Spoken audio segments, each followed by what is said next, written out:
You're listening to the We Are Libertarians Podcast Network. Find all of our shows at wearelibertarians.com. This episode is brought to you by MeUndies. Underwear drawers are like the Wild West. You never know what you're going to pull out or what shape it's in. So upgrade your collection with the buttery soft comfort of MeUndies. MeUndies' signature fabric is as soft as a warm hug from your favorite sweater. Plus, it's breathable and oh so comfy, making it ideal for all-day wear. Get 20% off your first order, plus free shipping at MeUndies.com/Spotify with code SPOTIFY. That's MeUndies.com/Spotify, code SPOTIFY. Have I Got News for You is back for another season. Roy Wood Jr., Amber Ruffin, and Michael Ian Black are finding the funny in the week's biggest stories. Have I Got News for You returns Saturday at 9 on CNN and stream next day on Max. You're listening to the We Are Libertarians Podcast Network. Find all of our shows at wearelibertarians.com.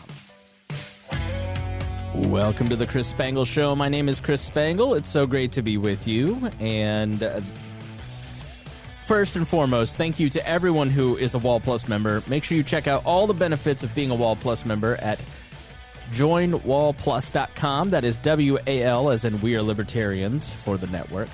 So go check that out. This is a show that I've wanted to do for a while, and, Vaughn, we're like best friends. I talk to you every day. I have no idea how to say your last name. Spargur? Spargur. Okay. So Lars and Jake and all the Patreon members that I get wrong. It's not just you. I've been thinking a lot lately about first principles, and I think one of the reasons that I am maybe different than other libertarian voices is my Christianity. And I don't talk a lot about it because I know that people get uncomfortable when you start talking about religion, and especially Christian religions, because of Christian nationalism, which we're going to talk about in an upcoming episode. And millennials have kind of been scarred, Vaughn, by the previous generation using Christianity to force a lot of things, literally force a lot of things down other people's throats. And, when I look at my politics, it's largely informed by my religion. It's, we're going to do a show on dignity, and this show is going to be talking about mercy. We're going to talk about forgiveness. We're going to talk about a lot of these foundational Christian concepts that I think are really tied to and important in Christianity and how they may apply to politics today. And this has been on my mind a lot because, I'm on the Pat Down. It's a great podcast, hilarious podcast, talking a lot about racial reconciliation, but mostly it's a comedy show. And, I was in the Tea Party, and I look back at a lot of where I started to where I'm at now, and I'm a much, much different person. Different now than I was a month ago, different now than I was 20 years ago, different now than I was 10 years ago. And there are people in that audience that can't get over that I was in the Tea Party and basically act like I was in the Proud Boys, and they have absolutely no idea what the Tea Party was or why I was in it. They don't care. They just would want to call me a white supremacist. And there's no acknowledgement of the effort that I have made, the discomfort that goes into having conversations with people that you don't understand, that are directly opposed to you, that it's not easy to talk about politics or religion or race or some of these big issues.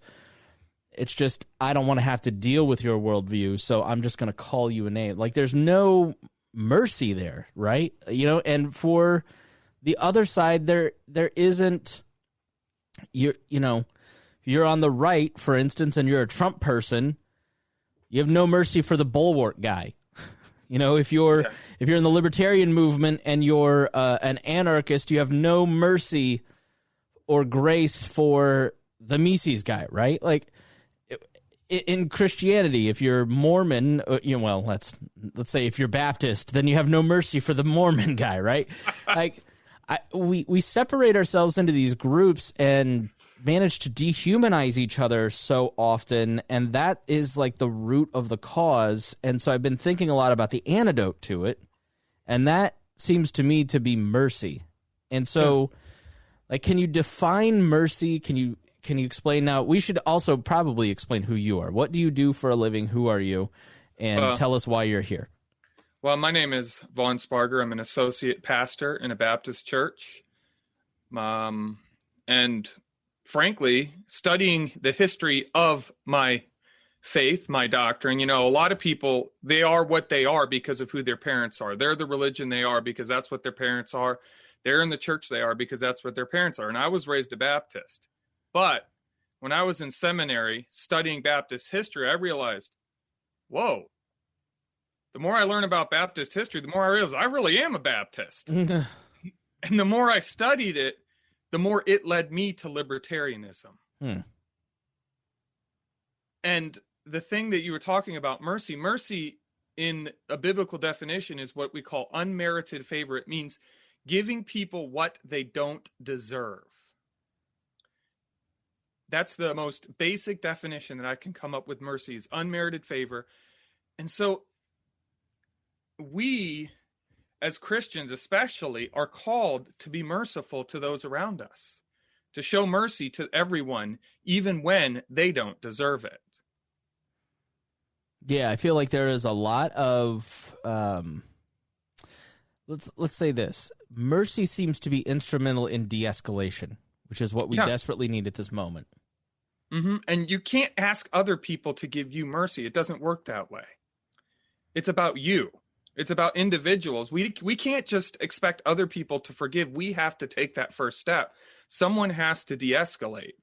I know I dropped it in the chat about a week ago, a podcast I listened to, Hipstery Impossible with Alex von Sternberger, his pandemic episode. Well, what does the pandemic have to do with it? Well, his thesis was ultimately that the pandemic led to fear. And the fear created a cycle of fear in Germany between the communists and the fascists that ultimately led to Hitler taking over. Because that fear just kept ratcheting up, just like the Hatfields and McCoys fighting each other. One person kills someone, so then I got to go kill them, and then they got to kill someone in my family, and I got to kill someone in their family. Someone's got to take that first step to ratchet it down. And that should be the people who claim to love peace, who claim to be about nonviolence. Whether Christians or libertarians, we both claim that peace and nonviolence are the way that we believe. So we need to act on that. Yeah, I would say Muslims, Jews as well. I mean, most faiths emphasize I'm peace. just going off my personal, those are the two parts of me and you as well. And libertarians especially, we claim to believe in the non-aggression principle. Well, the non-aggression principle only works if someone's willing to back down. If someone's willing to say, you know what? I'm going to give them mercy. I'm not going to try to exact vengeance upon them. That was an important part of why the rule of law developed. So if you go back to the history of England, for instance, and you look at how England was ruled, it was ruled by clans, basically, and it was operating under a system of blood feuds. And so it was one clan would have a claim against another, and they'd go and kill that person. And much like the Hatfields and McCoys, you kill one of ours, we'll kill two of yours. Think of, mob wars. I mean, that is just that same mentality. Antifa versus Proud Boys. It's just blood feuds, basically. Mm-hmm. And it lasted for hundreds of years until Alfred came along and said, we need a system of laws to end the blood feuds. We need to set some rules. We need to set the boundaries. And that's how the rule of law started to develop. Now, eventually it became the rule of monarchs, and then, had to break it apart with constitutions and English bills of rights and declarations of independence and all that. But it sometimes feels like we are slipping back into that same old mentality of blood feuds, where it doesn't matter what I do to the other side because they've done this to me. Yeah, and part of it is because there is an inconsistency in the way the law is applied. The entire purpose of the rule of law was that everybody was treated the same. It works when that happens, but when we have such injustice going on and some people seem to get away with things that other people aren't, it creates resentments and bitterness. And it's hard to let go of those things. Now you're talking about people being kicked off of Twitter. Is that what you mean? No, I'm not talking about people being kicked off of Twitter. Yeah, I think you look at the people getting pardons from Trump, they're the people who paid $100,000 to $2 million, and they're getting pardons to get heard, to have, like John Kirikow, who I've met, great guy, paid $50,000 to have his pardon heard, and then $50,000 if it got licensed, so he could get a $700,000 pension. If you're economically disadvantaged, you don't have that luxury. That's that's one area in which Trump is just like every other president before him, in at least recent history that we can think of. I mean, they all do that. They all, at the end of their presidency, issue a bunch of pardons for all their friends and politically connected people and people who can do them favors. Yeah. So let's apply this to interpersonal, because I feel like it's less about the politics and more about how we interact with each other, and then politics will follow culture. Well, mercy is about individuals. In what way? Well, part of the problem, I mean, we talk about this a lot in the group chat, but the other. Mm-hmm. It's hard to have mercy. It's hard to feel empathy for just a nameless blob of people that you don't see as people. You just see them as the other, the liberals, the left, the commies, the MAGA, QAnon, whoever, right? Yeah, the QAnon, the MAGA. They're just this nameless blob that we ascribe all of everything we hate to them. And the truth is, there's a lot of similarities between us. Everybody, I mean, you get anybody in a room with you, just you and them, you can probably find something you have in common.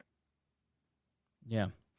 I tried to do this with journalists because I found myself kind of, I'm attracted to journalists. I always wanted to be a journalist, and I found myself kind of buying into the evil media. They're the enemy of the people, journalists, And so I've really kind of made a point of trying to reach out to journalists and talk to them, and, privately, and why do you think the way that you do? Just to get a better understanding of where they're coming from, reading a couple books on journalists like that, like an up and coming journalist that would, it's like, that's one way that I've tried to institute mercy. Like, as you're going about your day, what are some other ways that people, other than just trying to understand the people that you don't want to understand, what are some other ways to exercise mercy? Well, we can't feel empathy for every single person in this world. It's just too much for one person. And so one thing we can think about, you go back to the Christianity, and Jesus tells the parable of the Good Samaritan. When Jesus gives he's asked, what is the greatest commandment? And he says, thou shalt love the Lord thy God with all thy heart. And the second is like unto it, thou shalt love thy neighbor as thyself. Well, someone asks him, well, who's your neighbor? And then he tells this story of this man who is walking down the road, gets beset upon by a bunch of robbers, gets beat up within an inch of his life and left for dead. And a couple of super religious people walk by. They ignore him because they got more important things to do. And then another man walks by, a Samaritan, and I won't get into all the context of that, but he helps the man that had been beaten up. He helps him, and he had no reason to. The man who was hurt on the road was Jewish. This was a Samaritan. There was a lot of bad blood between these two groups of people. They hated each other. And there would be excommunication and alienation if he did help the Jewish man. But he still helped him. He picked him up. He took him to a hotel or an inn, paid for his room and board, paid for the medicine to take care of him. And at the end, Jesus asked the man who asked him, who's thy neighbor? Well, who was his neighbor? And he said, well, the Samaritan. And the point of that story is that your neighbor is who is in your life.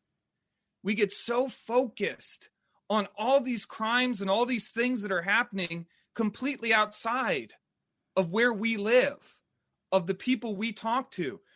We're worried about something that's happening in California, and we're in Indiana, or we're in Ohio. Stuff that's happening to people we don't even know, and we get angry and set. Well, stop worrying about that stuff. Start focusing on the people that you know. Start reaching out to them. Start showing them love. Start showing them mercy. Because, when your brother does something mean to you, if you have a good relationship with them, I'm not going to say everybody does, but you show them mercy. Hate that rat bastard. I'm just kidding. Vaughn's a cool pastor because we curse in front of him and post horrible memes, and he just doesn't say anything. So, no, I think that's exactly right. I mean, I struggle with willful ignorance. I don't suffer fools well. Yeah. Trust me, I know exactly what you're talking about there. It's hard. It's hard, and it's for like. And I get it from both sides because of these two audiences. I get the willful ignorance from the right and the willful ignorance from the left. And like, I find that I just want to be understood. It's like when I'm talking to these various groups, it's like, I just want you to understand where I'm coming from, and I want you to understand my perspective. And I'm so busy trying to get that across to some people that I forget that I need to listen to their experience. Yeah, well, because, I can't affect you. I can't make you listen to me. I can't make you do what I want you to do. I can't make you be nice. I can't make you forgive me. The only person I can affect is myself. Right. And so it doesn't matter what's going on out in the world. It doesn't matter what everyone else is doing. That doesn't excuse me from doing what I need to do. Which is showing people love and mercy. Which is treating people with respect as individuals, even if I disagree with them, even if I disagree with the way they live their life, even if I disagree with the choices they've made, I still need to treat them with the love that Jesus showed to everyone, but also just treat them with the respect of being an individual and not otherizing them into a nameless, faceless mob so I can hate them. I think that's easy if you're talking to a cashier or you're talking to a waitress or an uncle or a cousin or whatever. Even if you may disagree, it's easy when you're kind of sitting across from somebody. Yeah. But like, go online and say that you think that Joe Biden is a nice man. Well, he's a war criminal, and he is. But how do we extend that to political figures and journalists and people that like I have contempt for Jim Acosta? I mean, how can we extend that to, you're right, it is interpersonal, but how can we extend some of that thinking to politicians and journalists and other people that we may have a disagreement with, and genuine moral disagreements with somebody, like, for instance, like a Joe Biden who voted for Iraq? Yeah. It's hard. And one of the issues with the internet is it makes us, we don't have all those social cues. We don't realize how things are. Plus, certain things just don't come across the same. Sarcasm doesn't work as well online as it does in person. Right. Because you don't know the person. But we have to learn. And this is something, we're all learning how to use the internet. This is brand new. Right. I mean, go look in history, study what happened when the Gutenberg press came out. There were lots of wars. Yeah. And we're still learning the rules. But we need to start learning ourselves how to show mercy and exhibit what we want. We say we believe in the free market of ideas, the free market, that individuals working together, individuals even, trading, working together is more efficient and more effective than the government can ever be. So why aren't we living that? So you mentioned the Reformation. I mean, you mentioned the Gutenberg and the printing press, let's call it. Yeah. And the Reformation was just nurtured on the printing press. Yes, it was. Do you feel like there is an increase, and I know this sounds weird, but sometimes I think there's an increase in empathy and a respect for people and a dignity, and that society in some ways is becoming more merciful because we are exposed to more stories? Or I do think that is happening, because part of what we're seeing is a pendulum swing where we're moving in a certain direction, but people who don't like that are fighting against it. One of the most dangerous times when you're in a battle or when you're hunting is dealing with a dangered enemy who knows they're losing. Especially if they feel like there's no hope. When you've got someone who's losing and they feel like they don't have any hope, that's when they become the most dangerous. That's when they lash out. That's when they get angry. That's when they do the crazy things. That's why I'm a little bit worried about what's going to happen when Biden becomes president, because there's a lot of people out there believing the lies about QAnon that Trump is going to somehow magically take over. And when that doesn't happen, there's going to be a lot of shattered people. I genuinely agree with you. I think people don't like to be made a fool of. And I think they're starting to figure out that he's made a fool of them and that he isn't real. And that, I mean, people worry about Joe Biden's safety. I'm wondering, like, what's going to happen to the Trumps? When a lot of these people really believed in that bubble collapses. Yeah. Well, I'm worried about, but I'm also worried about them.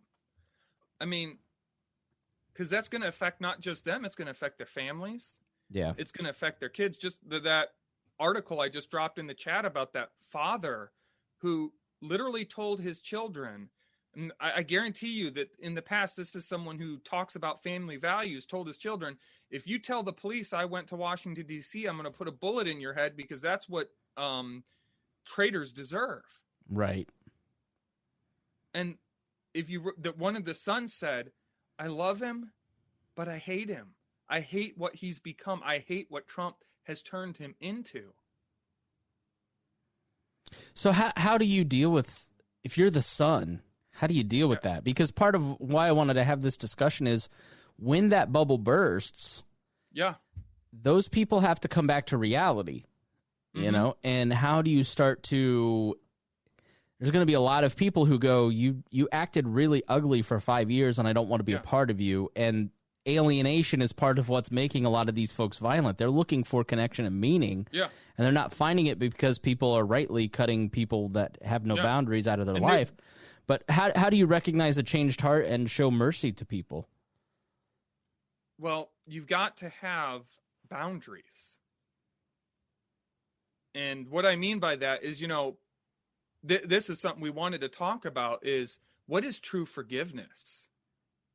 Because right now you've got a lot of people saying, let's get unity, but they refuse to admit what they've done wrong. Right. And if they can't even admit what they've done wrong, there's no chance at unity.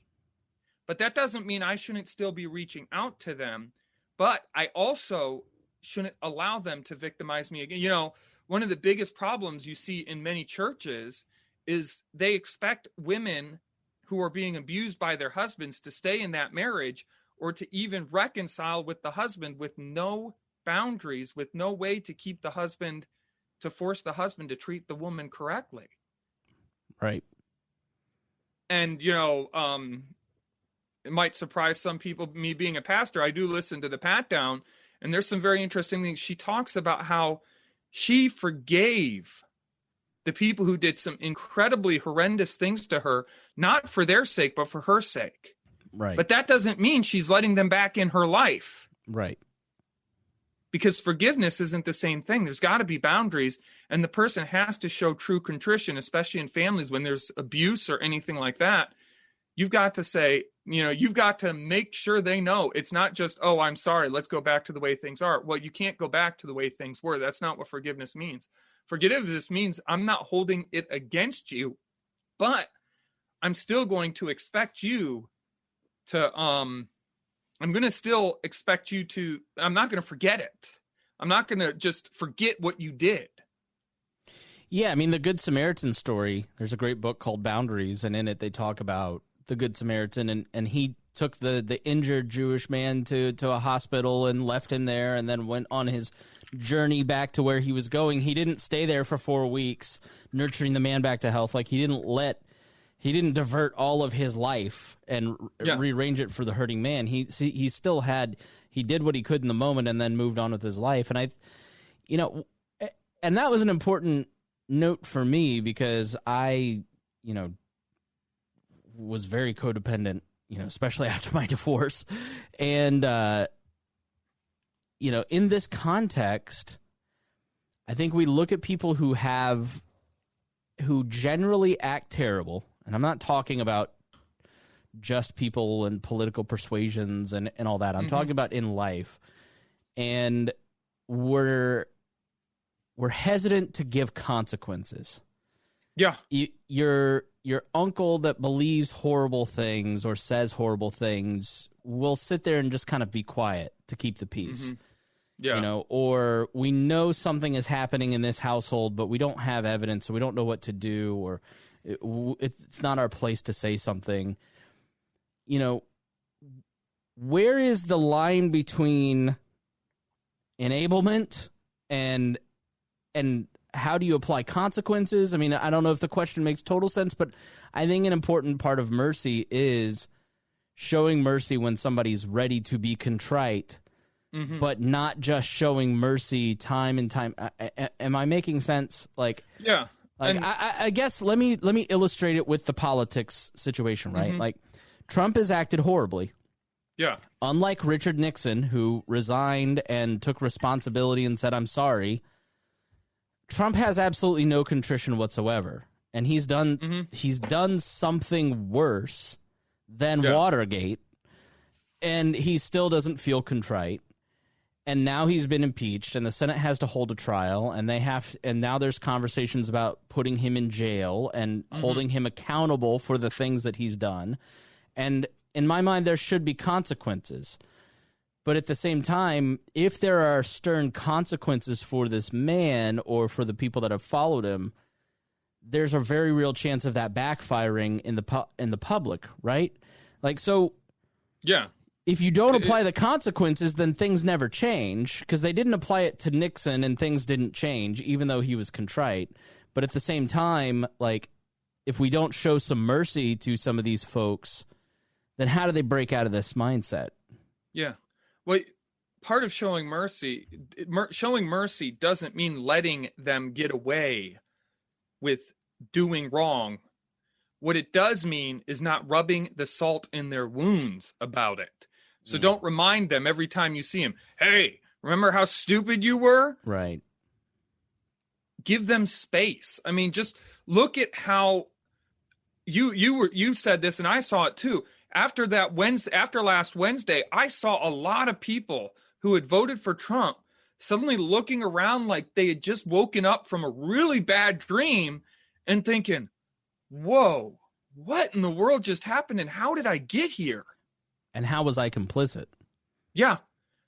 But then, in a very short amount of time, they were able to switch that narrative because people started going after them, started attacking them, and that moment of vulnerability disappeared because they were being attacked for other things they felt, and so they began to circle those wagons again. They started going into defense mode. Yeah. And so we've got to try not to rub the salt in people's wounds while still holding them accountable for what they've done. But once they've shown true contrition, part of it is celebrities don't get true consequences.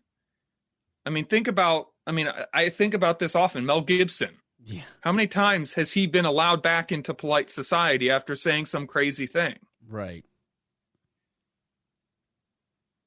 And, as a Christian, I totally believe in forgiveness. But there are some things that the Bible says if a pastor does them, they can't be a pastor. Right. That doesn't mean I don't forgive them if they did that sin to me or someone I know. That doesn't mean God doesn't forgive them. That doesn't mean that we shouldn't forgive them. But that also, just because we forgave them doesn't mean we say, "Oh, okay, you can be a pastor again." No. It doesn't work that way. There's some things that disqualify you from leadership. Yeah, there are definitely some things that disqualify you from leadership. And what about restoration? I mean, on the other side of that, you have, let's say, Ben Sass. I don't know where Ben Sass stands. Somebody like him who seems to understand what's right and wrong in all this situation, but to win re-election in the primaries was quiet and has sort of gone along to get along somewhat, and now he's showing contrition. Yeah. And you kind of go, well, I sort of believe the guy because he's showing some courage, but he doesn't have a lot of courage, and I don't. Yeah. It's almost like somebody who's kind of can't get out of the cycle, right? Like can't kick it. How do you deal with somebody like that? I a lot depends on how complicit they were, partly. Every person's different. And that's what we've got to realize. Every single person in it's, as libertarians, we often have a problem with, it's just the government. The government's evil. The government's full of individuals. There's a theory I learned about in various libertarian podcasts. I believe I heard about it first on the Tom Woods podcast called Public Choice Theory. Mm-hmm. And it's basically applying the idea of free market and incentives to the government. So people in the government are going to do what they're incentivized to do. And right now, the way things are, all that power, because and it's not even, we have allowed the government to have so much power in our lives. Tricia sometimes says, I'm my own president. Because she's saying, I'm not going to let the government control my life. And you know what? Yeah, the government's powerful in some ways. But we need to stop letting them control our life. Stop worrying about them as much. Start focusing on what we can control. I can control myself. I can control what I do with other people, how I treat other people. I can't control Ben Sass. And we need to stop putting so much faith in our politicians, because politicians are going to politician. Right.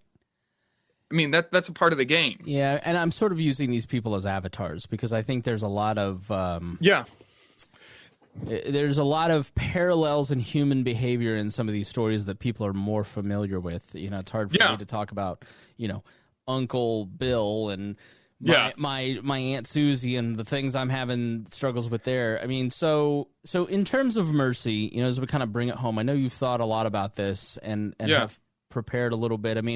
What are some other things? What are some other thoughts on mercy that we ought to be thinking about? Well, one other parable that keeps popping into my mind is the parable of the unjust servant. Do you remember that one? Mm-hmm. Where nobody knows the Bible better than me. My favorite is Corinthians 2. No, he said 2 Corinthians. 2 Corinthians. 2 Corinthians. But the unjust servant was this guy who owed his master, his boss, a huge amount of money. It was an insane amount of money, more money than a normal person in that time could have ever made in a lifetime. And the boss just forgave him of that debt. And then he went and found a friend, a coworker who owed him like a day's wages. So say $200, and he threw him in debtor's prison over that debt. And then the boss man came back, found out about it, and he threw the original guy back in prison because he said, look, I forgave you this huge debt and you couldn't forgive him that tiny little debt. And that's something we need to think about in our lives. Think about all the things that I'm not perfect. You're not perfect. We've all made mistakes. We've all done stupid things. But we can show people mercy. And part of learning how to show people mercy is just get to know them. Yeah. Get to know their struggles. Get to know their difficulties. One thing that really helped me in my journey was going outside of my box. Like literally, I started trying to listen to political perspectives I disagreed with, not so I could get some ammo, not so I could figure out what those crazy people are saying, but so that I could understand how they were thinking, so I could understand why they think the way they do. Not even for ammo, but just so that I could empathize with them. And I think that's what we need, because most people don't believe the things that they believe, the things that they want. It's not because they're evil. They want to get everybody. They think what they believe is virtuous. Yeah, most people, I think, act for, and I really try hard in the show to illustrate this, to show people how I do it, because I really try hard at it. Like, I don't like Trump, and I don't like what he's turned a lot of people into, and I know that comes across in the show. But like when the Capitol took place, I tried hard not to just buy into they're all domestic terrorists. All 100,000 people need to go to jail. All 47 million people are terrorists. Like, I think that's just dishonest and doesn't work. Like, it's not merciful. It's not graceful. Like, you you have to look at it like when you dig in, the people that are there for their perfectly rational reasons to them in their reality. Yeah, in the reality they're living in. People who go to Black Lives Matter events now, there is no equivalent between people who are trying to be unoppressed by police officers in the state versus people who are there exercising their rights based on the lies of a con man. Like they're not equivalents, but I understand why the people at the Capitol, some of them were there. Some of them were there because they believe violence is the right action. Like I think those people deserve to be in jail, right? Like and in that case, like the person who kills the cop at the Capitol, that person deserves mercy and that they get due process and a trial. Yes. Mercy is not letting them go free. Mercy is giving them the benefit of the doubt to explain themselves and then giving the consequences based on the facts. But but that's also a protection for everyone else as well. Right. But unfortunately, because so many people are denied that, they feel justified in not wanting to give that to that person. Right. There's a lot of people who go, I'm sorry you feel like a minority for the first time in your life, but I don't have a lot of sympathy because of what you've done to me. Yeah. And once again, we just have to start. We need to take the step, even when people have wronged us individually, when individuals have wronged me, I need to take the step of reaching out to them and showing them love and mercy, even if they don't deserve it, in my head. Because the only way we're going to ratchet this down is if individuals start talking to each other. If individuals start showing each other mercy. I can't show mercy to the whole country. I can't do it because I don't have the capacity to do that because I'm just one man.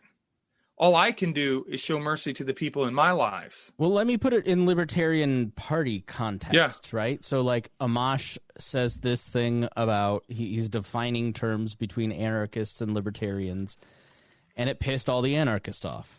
Yeah. Well, there isn't a day that goes by as a minarchist that I am not told by some anarchist that I'm not a real libertarian.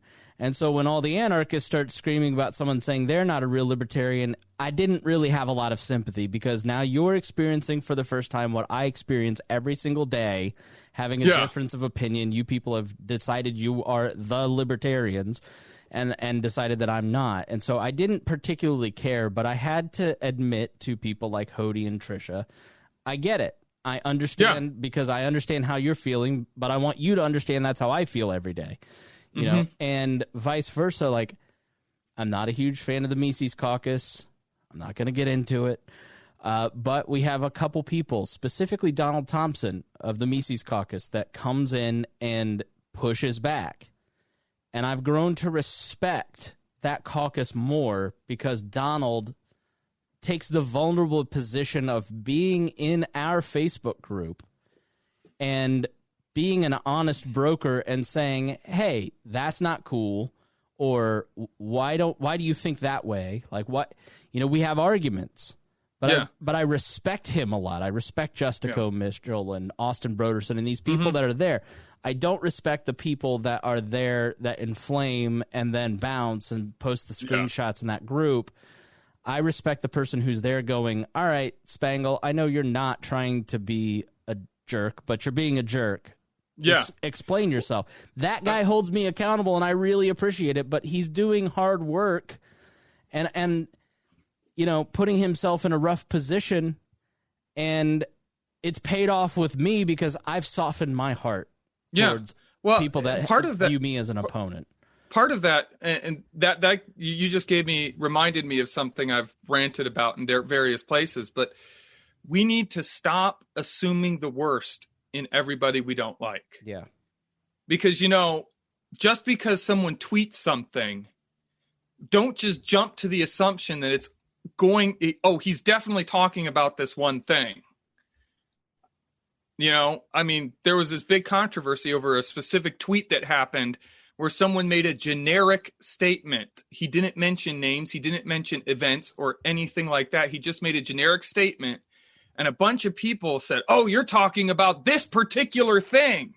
Yeah, let's be fair. Dave Smith said something, and it was tone deaf for the moment, but it wasn't what he was talking about, and people assumed the absolute worst interpretation of it. Yeah. And I wasn't sure if we wanted to name it because I'm not attacking him at all. No. I'm sticking up for him, saying, like, they should have done what Julie Borowski did, which was at him and ask him what he meant so he could explain it before the outrage. Like, if he had come back and said, no, I meant the worst interpretation of this, then be mad at the person, but don't take the vague statement that is, because most people, when they're online, are giving, like, 3/4 of a thought towards the thing that's going into their thumbs. Yeah. And a person who hosts a podcast is absolutely no different than you. Yeah. You know?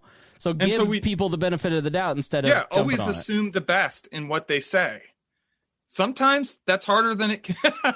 Some people don't give you a lot of room to do that. Yeah. But when someone says something ambiguous, don't jump to the automatic worst conclusion of what they're saying. Give them the benefit of the doubt. Because you know what? If you do, and they push back, they'll prove who they are. Yeah, I'd say, like, Nick Sarwark, if people just stop jumping to the worst conclusions about Nick and Dave and screenshotting their tweets and being outraged at them, imagine how much further ahead we'd be. Yeah. You know, and it wasn't even... Give some, like, if you are a Mises Caucus person, give Nick some mercy. If you're a Fakertarian, give some mercy and grace to Dave. Like, you know, I just feel like those are some practical online examples. You know, if you are a progressive liberal and your uncle starts some crap, just keep moving. Just keep scrolling. Don't engage. Like, just go, I'm going to be merciful and not drop some knowledge on this fool.